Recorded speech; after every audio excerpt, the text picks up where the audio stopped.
நடிகரும் தவேகா கட்சி தலைவருமான விஜய் அண்மைய காலமாக பயன்படுத்தும் தனியார் ஜெட் விமானம் பற்றி பல்வேறு தகவல்கள் வெளியாகின்றன.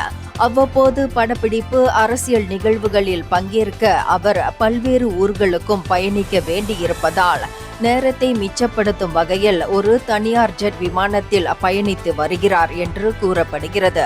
ஹக்கர் 800XB என்ற ஜெட் விமானம் விஜய்க்கு சொந்தமானது என்று கூறப்பட்டாலும் அது எந்தவிதத்திலும் உறுதி செய்யப்படவில்லை.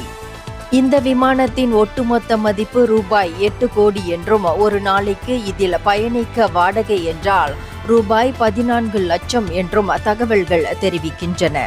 இந்த விமானத்தில் 8லிருந்து 14 பேர் வரை பயணிக்கலாம். சொகுசு நாற்காலிகள், ஆலோசனை அரங்கு, பொழுதுபோக்கு அம்சங்கள், சிறு மதுபான கூடம், செயற்கைக்கோளில் இயங்கும் தொலைபேசி வசதிகள் இருக்கும். இந்த விமான பயணத்துக்கு 2 விமானிகள், தேவைக்கு ஏற்ப 1 அல்லது 2 பணிப்பெண்கள் இருப்பர் என்றும் கூறப்படுகிறது. இந்தியர்களின் இதய குரல் மக்களோசை.